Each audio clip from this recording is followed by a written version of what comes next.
Well, President Trump today standing up in the face of the endless efforts of the radical left to subvert his presidency. So many leaders came up to me today and they said, "Sir, what you go through, no president has ever gone through, and it's so bad for your country." People laugh at the stupidity of what they've asked for. Earlier, I talked with Vice President Mike Pence, and we began our conversation with what can only be categorized now as the wide-open conflict between Republicans and Democrats. Well, the first thing it means, Lou, is that, as the president said a week ago, he did nothing wrong.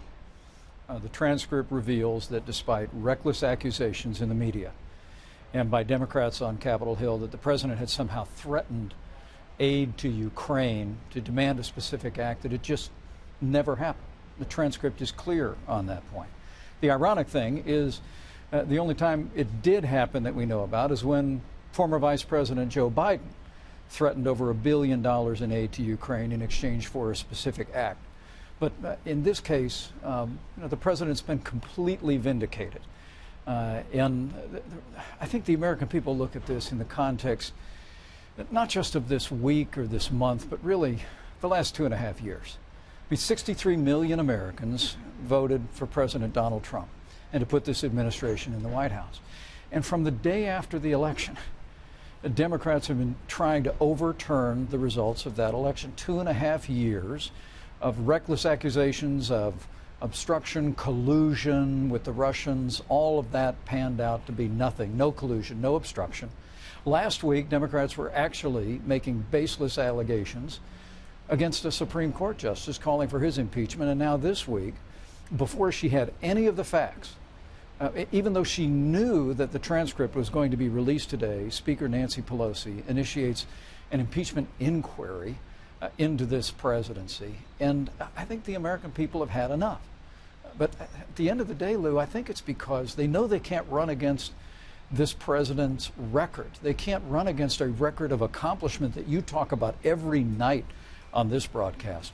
And so they've decided to continue to look for one more way to try and overturn the election. And it's just not going to work. The American people see through it. And now that they have the transcript, they can see once again that the president did nothing wrong, that he had a conversation with a world leader, that he spoke about issues that were appropriate, issues related to our strong relationship with Ukraine, and it was nothing more than that. And there's obviously, from the tone of the transcript, a very good relationship between the two leaders.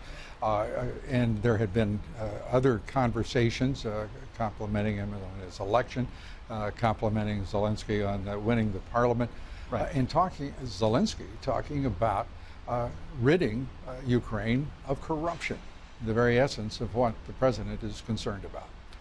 Lou, it's so important that you bring that up, because this was actually a call following President Zelensky's win in the parliamentary elections. But his presidential victory was all built on an anti-corruption message. Right.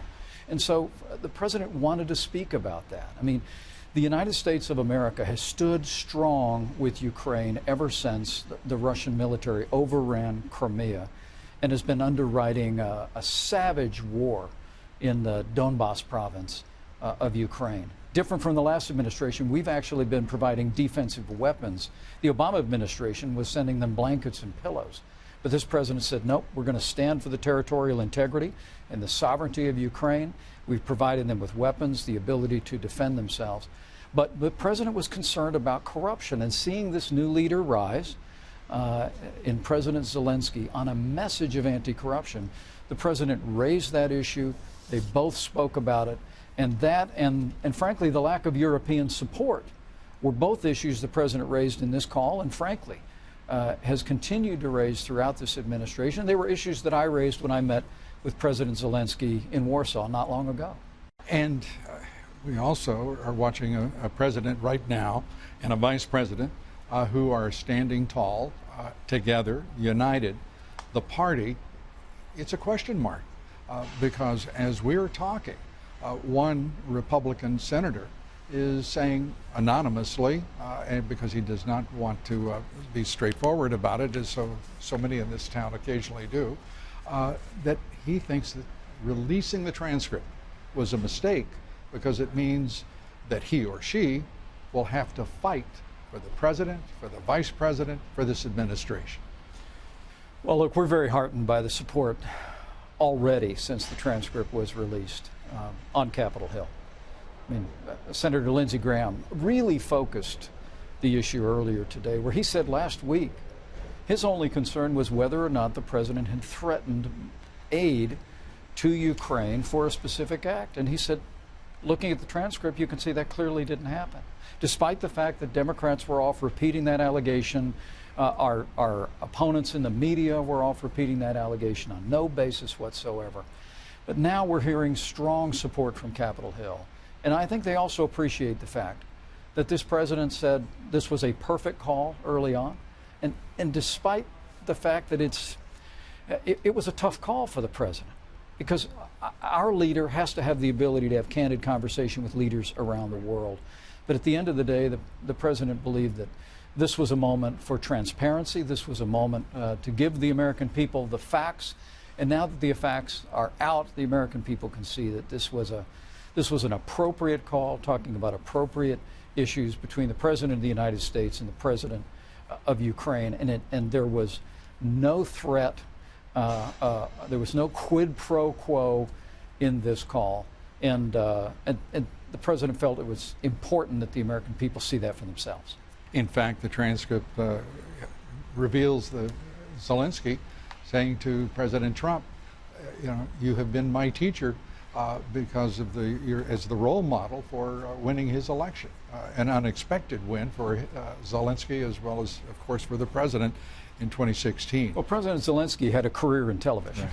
Oh, that's a wonderful and, our preparation. president spent some time on television himself with great success. And when I met with President Zelensky in Poland, we sat down and we talked about that. And I know in their meeting today that they'll make that very same connection, not just on a shared background, but the fact that they're both non-conventional leaders who are willing to lead from the front and drive for real progress. And I think, at the end of the day, I'd say that again, Lou. The present company accepted. Most of the media spends their time focusing on whatever the latest criticism of this president or this administration is, instead of focusing on an amazing record that in the midst of reckless accusations over the last 2.5 years, we've rebuilt our military, we've revived the American economy through tax cuts, rolling back regulation, an energy revolution. We've seen more than 150 conservatives appointed to our courts at every level. We're standing tall in the world again, and it's thanks all to the leadership of President Donald Trump. And whatever the Democrats want to do with this latest allegation, with this latest effort, whatever it is, I promise you, this president, his vice president, this administration is going to keep fighting to deliver for the American people. And that's why I think President Trump's going to get 4 more years in the White House. And with all the shenanigans going on Capitol Hill, I think we're going to re-elect a Republican majority to the House of Representatives.